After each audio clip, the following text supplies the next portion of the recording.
Welcome back to Passionate Philly Walk with God. I'm Didi. Hi, guys. So, I just want to say that this week has been like, I just jumped straight to the point. I don't have like this whole setup, but I just want to say this week has been a really tough time for me and my family. But um, it, and everything that's happening, I know, like I said before in most of my videos, that I know God has a plan. Everything is up for a timing.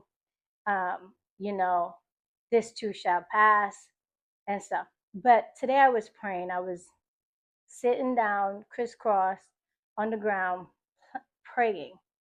I'm not actually really praying for what I'm gonna do, but just praying for people on an app that I use. And while doing so, I remember something. I remember that something that is my testimony that I would like to share with you guys. That how I was able to have two kids. Um, so this is for all. Last week was single parent. Now it was like the birth of my kids. Um, with that being said, let's jump right into it. So every day, every week, I'm gonna get better because now I'm just more open and I'm okay. I'm no longer like shy or anything, but I try not to cry, but I cry all the time. I said, like, before, I'm a big baby. I cry because I'm so passionate of the things I do and what I talk about. That's why I'm God's passionate Philly. So let's get into it. So I'm going to talk about my first son. Um, the birth, before he was born, when he was born, and maybe later on in the year I'll speak about how he was conceived. But now it's just about his birth, um, my delivery, and then after that I'm going to speak about my daughter, um, her birth, her delivery, and what I have now. In my early 20s, I was told by the doctors that I would never be able to have kids on my own. So I went to a doctor with my first fiance um, at 21, and my mom was in the doctor's office with me, and the doctor said that my hormone levels was off and that I will need to do artificial insemination at that age, at 21. So, like I told you, my history of me being young and the things that I used to do. So the doctor was like, "Oh, you would never be able to have kids. We need to do artificial insemination now, so that way you can have kids." So for me, I'm like, "Do you believe in God?" And he was like, "What?" And I was like, "Yeah, do you believe in God?" I said, "Because only God can predict if it is I will have kids or not." And my mom was sitting there and she was like, "Baby, I know I believe in God, but if these is doctors, are they telling you that you're not able to have kids on your own? I really suggest that you have the kid. Like, let's do it. I'll raise it." I looked at my mom and I was like, I say, "I'm just turned 21. I'm just now legal to go into clubs and actually drink without getting a wristband on my hand telling them that I can't drink." I was like, "No." I was like, "I don't want to do that." She was like, "Please just do it for me, and I'll raise the baby." And I was like, "No." I was like, "I don't want to do that. If it's not happening naturally, then I don't want it. I don't want to do it that way." So of course my mom cries. The doctor was like, "Oh, I'll give you some time in the room or whatever." And then he left, and my mom and me are going back and forth. And I was like, if God ain't giving it to me, I am not having it that way. I know for a fact that I do not want it that way. But he knows best anyway. So I don't understand why it is I am sweating, literally. Like, the air is on, the fan is on. But anyway, um, so I was like, "No." So the doctor comes back in, and my mom told him that we're not gonna do it. We're just gonna wait. She doesn't want to do it. So of course that was when I was 21. Around 25, 24, 25, I I asked God, like, I was walking down the street and I was struggling at that time, but I did want a baby because I had said the only time that I will ever have a baby, if I have a baby, this baby's gonna love me more than human being besides God. I just wanted somebody to love and care about. So around 25, I had asked God, I say, God, hey, like, what's up? Like, how come I haven't gotten a kid yet? And he showed me a vision. It was a clear vision of me sitting in a chair and my boyfriend at the time sitting with me and a baby carriage. But in that vision, I mean, I was walking in the street. In that vision, we had gold bands on our hand. So that alone let it known that, um, that, that's the only time that I'm going. He said to me, I was like, okay, I understand. He said, why do you want to have a child out of wedlock when your dream as a child growing up was like, oh, I would never have a kid out of wedlock. So why now do you want it? Let me tell you. I say less, God. So I told him, okay, once I get to 30, if I don't have any kids by the age of 30, I do not want any. So my boyfriend that I was dealing with for some time, I was dealing with him in my 23, 24. We finally got married in 2010. We got married in 2010, January of 2011. Around that time, something happened between me and my husband, my ex-husband at that time.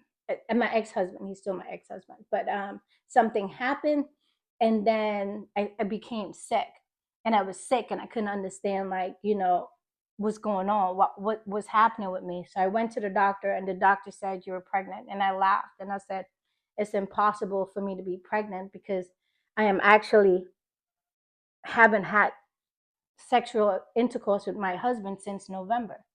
And she was like, well, you are, and you're 9 weeks pregnant.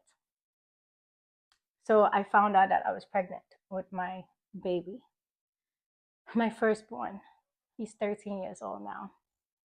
So, you know, again, that was God's promise. That was God's promise that once I get married, and it because it's your childhood dream, that's what you wanted to do, that's what I'm going to grant you, and that is exactly what he did. um not saying it was easy, not saying it was easy, not saying it was perfect, but the crazy thing is, um it has so much to go into it before I get to his birth. Okay, so I thank God I cried. I thank God I cried. I thank God and cried because of what had happened in January. I really didn't expect to get pregnant because of what happened in January of that 2010 and 2011, sorry. And, but I was just still grateful that I had my son. I was getting a baby. So I had this vision, right, that I was going to have this baby. I had a dream. I had a really terrible dream. It was about this big old fat black baby um, being born, my baby being born. And um, it was just black and dark, like a dark side, like a dark spirit. Like it was just not something that a mom will want to dreamed of. And then I know this is gonna sound horrific and crazy, but I was feeding the baby, and while I was feeding the baby, worms was coming out. Worms was coming out of my breast milk. And in the dream, I'm like, oh my God, like I was like, I don't care what you look like, you know, you know, you're my baby, you're my baby, I'm still gonna love you, I'm still gonna love you. In the dream, I remember saying, I don't care. I was like, I stopped feeding him the breast milk, but I went and got a bottle, but he was still just, everything in the dream just seemed demonic, and it was just so demonic. I just remember, right? But I cried and I pleaded with God in my dream, and I was like, please, like, just help me, God. That's all I say. God, just help me, just help me.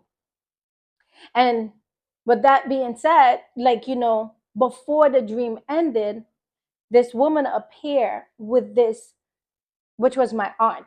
It was my aunt, like one of my aunts in Trinidad. And this woman appeared, my aunt appeared with the baby. And this baby, and she said to me, he is okay. That was her. I did not know that what I was having yet. She was like, he is okay. So she had this fat, chunky, white baby with Pampers on. It was a blue pamper and full of hair. I mean, just full of hair, okay? Full of hair. And he was so gorgeous and he was so beautiful. So I was happy. I was so happy. I was like, thank you. So I woke up. I called my mom. I told her about the crazy dream, and she was like, baby, well, at least you know what? It's a cute, it's not real. Just rebuke it, which I did, of course. But at that time, I didn't know about saying, I canceled that dream. But God already clarified in the dream that I was having a boy. So I goes to the doctor, and when I go to the doctor, I had an ultrasound did, and while they was doing the ultrasound, they was like, "Oh, you haven't." This is months later because now he's not revealing himself at all.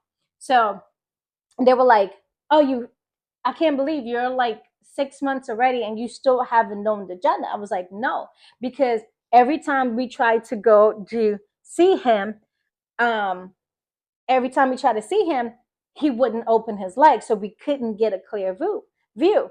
She was like, "How do you know it's a boy?" And I was like, "Because I know it's a boy." Lo and behold, the ultrasound showed a girl. I have the ultrasound still to this day. The ultrasound showed a girl. The 3 lines, you know what I'm talking about, that it was a girl. And I said, "No, do it more, do it more, do it better." And she was like, "No." Every different angle that she turned, it was a girl. So I laid on that bed and I cried. And she said, "Just be happy you're having a baby." And I was like, "No, I want a boy." Like, Lord, I want a boy. And that's what God told me, that I was going to have a boy. And so I get out the room and I call my mom and I'm crying. And I said, "Ma, the ultrasound showed a girl." And I'm crying and I'm crying and I'm crying. And she'll say, "Oh my God, baby, just be happy. You didn't get pregnant. You didn't have to do the artificial insemination. You finally got pregnant." She was like, but just thankful. I love girls. But I said, "It's not what you love, but I wanted a boy. I wanted a boy." And she said, "No, well, I'm happy it's a girl. Just be happy it's going to be a healthy baby." And God spoke. And his words were, "Why are you believing in technology when I already told you you were having a boy?"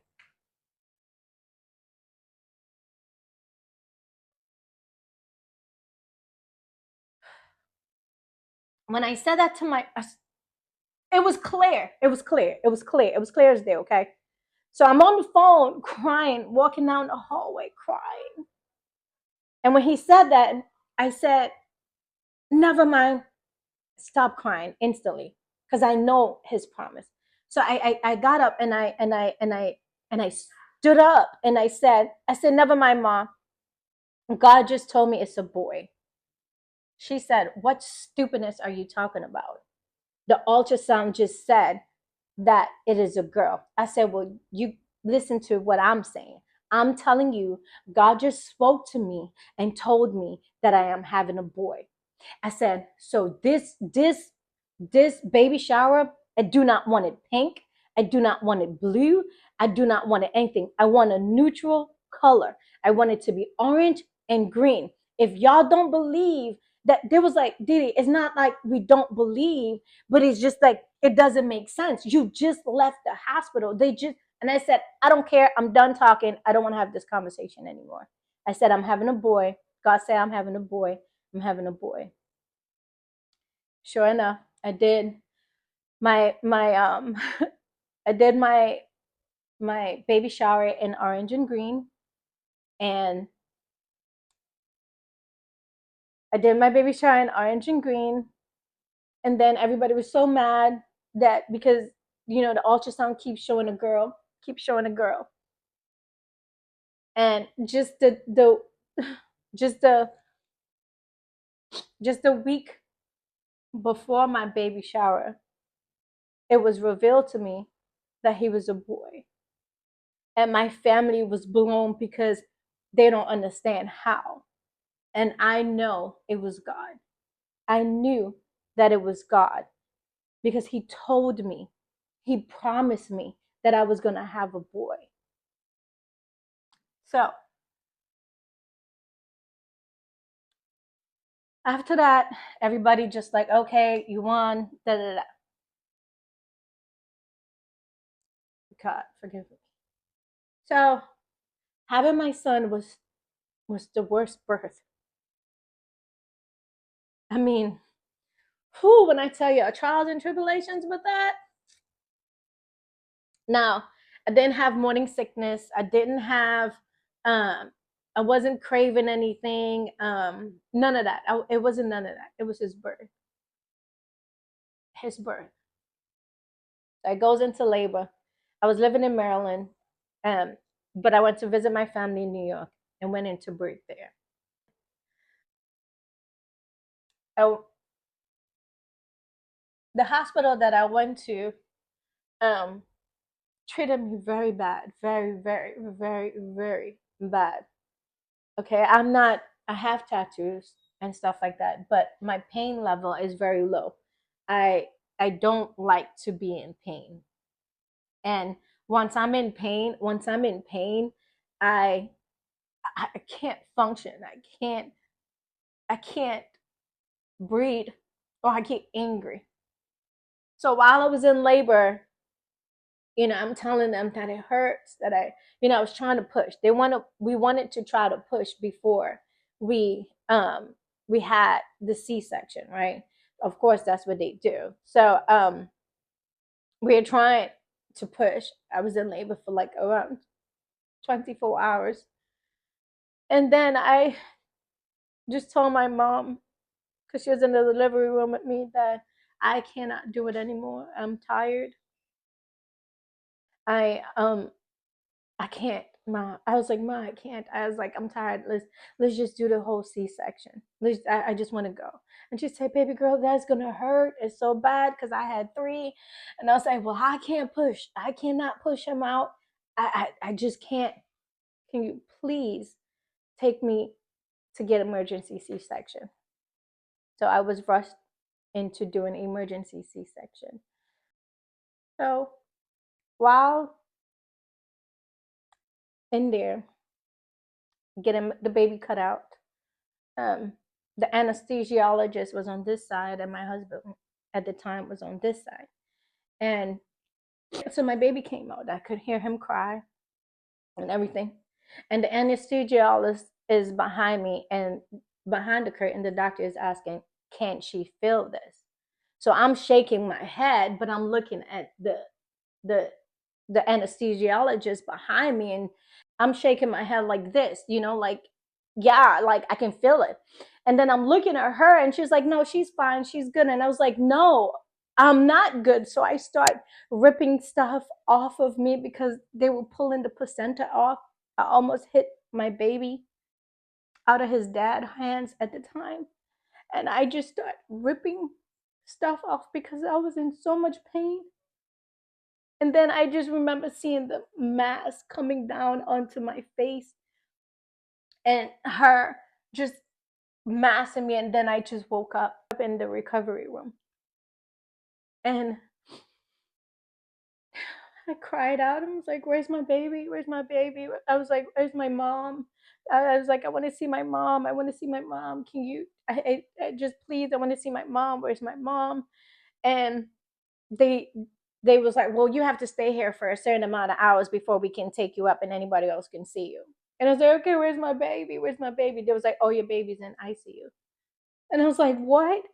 But I was in so much pain and so much distress. I just fell back to sleep. I passed out. I knocked out. I was gone again.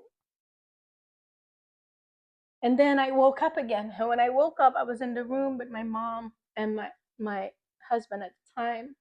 And I was like, "Where's the baby?" And my mom was like, she's like, "Baby," she's like, "You know how you had gestational diabetes during pregnancy?" And I was like, "Yeah." She said, "Because you was in labor for so long, his glucose level dropped and it's not rising. So you need to go see him." So I asked the doctors, I was like, "Please, can't you take me to see him, please?" And they was like, "No." I was like, "What?" They was like, "You have to walk down there. You have to walk down there to go see your baby." And I said, "I just had a C-section. Like, I'm in so much pain. Why do I have to go walk down there? Just wheel me down, please. I just need to see him. He just needs to see me and or hear me." So they was like, "No." And the only how you're gonna go, and I'm being honest, like, so they was like, "The only how you're gonna go is if you are off of the morphine and you can walk down there." That's how bad they treated me. And I said, that was the first thing. And I said, "Okay." And I was like, "How do I get off the morphine?" And they said, the button that you keep pressing was the morphine entering. Every time you get pain and you press it, that was the morphine that you were using. So I said, "Okay." So they say if you stop pressing it, that means you're not on the morphine.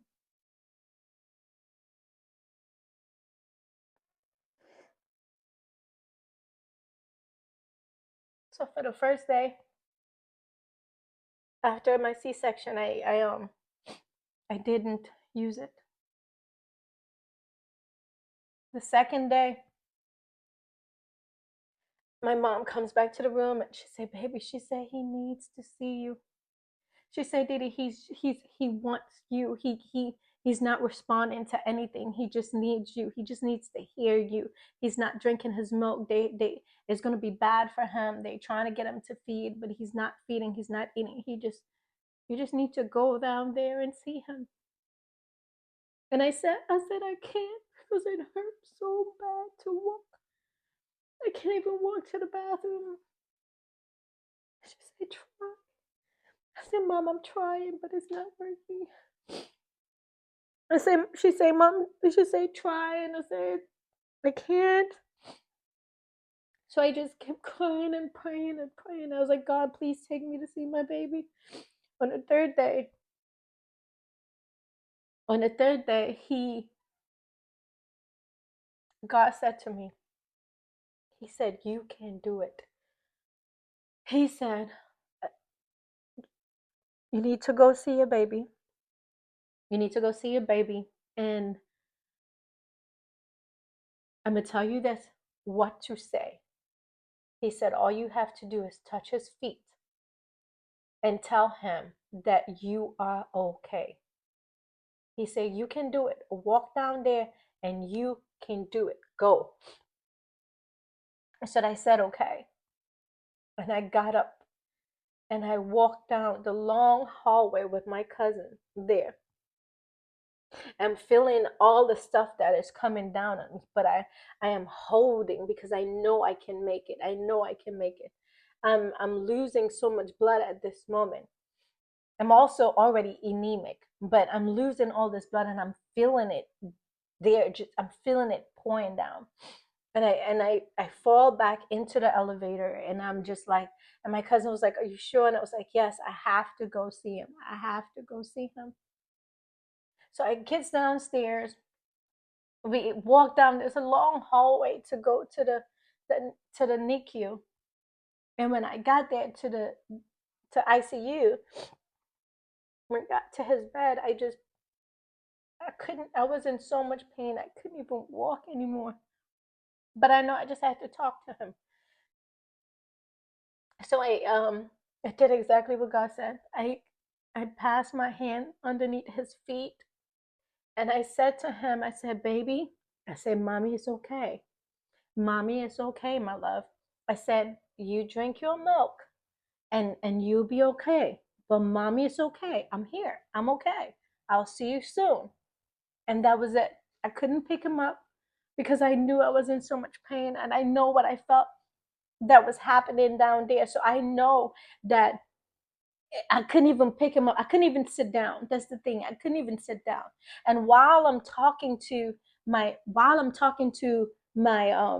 son, the nurses wheeled in a mother to see her baby.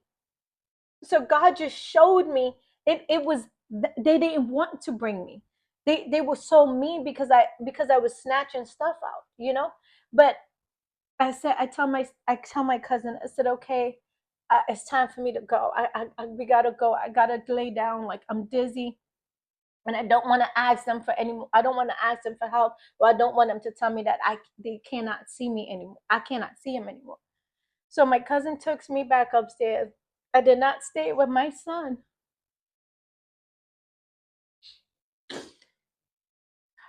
Sorry. The first time I saw my baby, I did not stay with him for 5 minutes. It was maybe 2 or 3 minutes of me just talking to him and saying that. And when I saw that the lady came in, the mother came in, my anger built up. And I was just like, God was like, no, just go back upstairs. And so I get back upstairs, and when I get back upstairs now I am bleeding all over. Like it's all on my legs, but everything. I can't even bend down. And I know this sounds gross, but I know somebody needs to hear this. But it's just down there, my cousin had to help me clean it up, and I'm crying and I'm telling her I'm so sorry, and she's like, "What the hell are you sorry for, Didi?" She's like, "I got you. It doesn't matter. It's okay." And she helped me clean it up, and I got back in the bed. And by the time I laid back down to go to sleep, my phone rang, and it was the nurse that's from downstairs, and she said, "Miss Wingate?" I said, "Yes." She said, "I just want to tell you that I don't know what you said to your baby." She said, "But he drank a full 8 ounces of milk and his glucose level just went up. So whatever you did or whatever you said, it is working." And I began to cry on the phone. I said, "Are you serious?" And she said, "Yes." She said, "Oh my gosh." She said, your son is a miracle." She said she's never seen that because normally they will drink at least 4 ounces, but he was so hungry that after the 4 ounces, he wanted another 4 more ounces, and he drank the 8 ounces. And then when they test him, his glucose level was up. And then it was like, "But we can't promise you that that's it because he has to drink some more later on." And I said to her, I said, "It's gonna be better." I said, "Just wait and see." And she said, "I believe you because what happened just now, and from the time for the 3 days and the time," she was like, "I believe you." So of course, all of that came and done and happened. I was dismissed from the hospital, I think on the 5th day, but I still had to stay. My son still had to stay in the ICU because they wanted to make sure that it will stay up, even though it was up. It never dropped back. I mean, it never dropped back down after. But of course, it's protocol that they wanted to keep him in there in order to make sure that that it doesn't happen again. So he was in the hospital for extra 3 days after, so in total 8 days.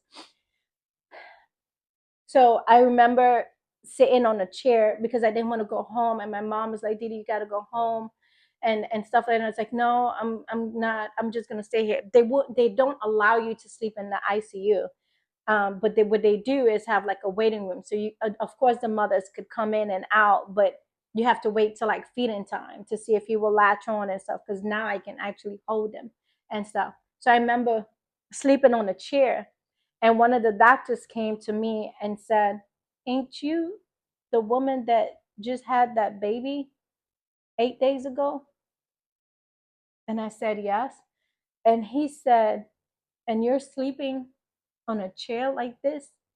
That you're crunched up on a chair, you're not in pain?" And I said, "Yes." He was like, "Are you on medication?" I said, "I don't believe in medication." I said, "So no, I'm not." He said, "Oh my God." He was like, "You're a very strong Black woman." And I said, "Thank you." I said, "You don't know what I'm going through right now, but thank you for that, you know?" So anyway, my baby was released. We were home. Ooh, let me tell you. So of course, that was a whole miracle baby, right? So I go home because we had to stay in New York for like 4 weeks. We stayed in New York for 4 weeks because I had to do my doctor visit there and stuff like that. They wanted to make sure they see the baby and everything.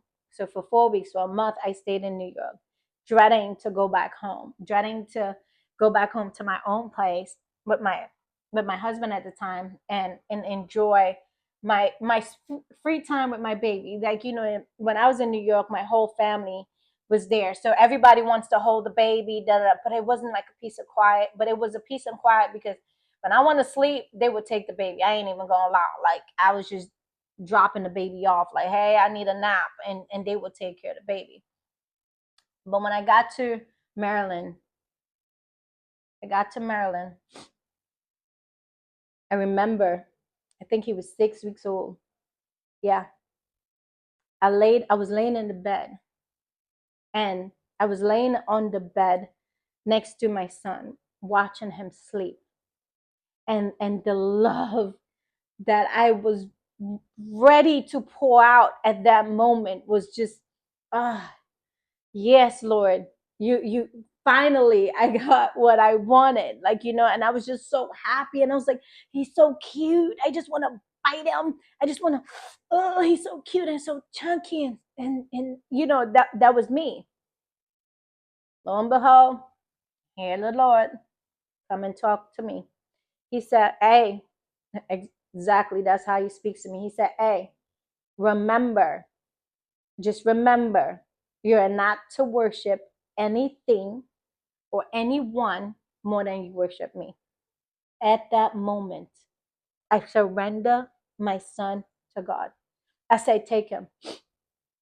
Take him." I said, if that's what it takes for you, for if you feel like I'm gonna love him more than I love you, you take my son now. It's okay. I will have more kids. You just take him." And he said, "No, you'll pass the test. You passed the test." And he said, "Your son is going to change the world. He's going to change things. He's going to change you." And I'm like, I start crying because, again, I'm a crybaby. So I was just happy. I was just happy. And I was like, "Are you sure? Are you not going to take him from me? Because if not, it's better you take him now because he's only 6 weeks. And, I prefer 6 weeks than 20 years later down the." And he said, "No. Watch, your son is a miracle baby and he's going to change the world." Okay. So my deal with, you remember in the beginning, I said my deal with him not having kids until after 30, I would never have any more kids. I had my son when I turned 30, literally 30. So he was a blessing in disguise. Another time I'll talk about how I actually got pregnant, which I don't want to talk about in this episode. Thank you, guys. I had to make it into 2 parts. So please look for part 2 in the comment section. Thank you, and you have a blessed and wonderful night. Goodbye.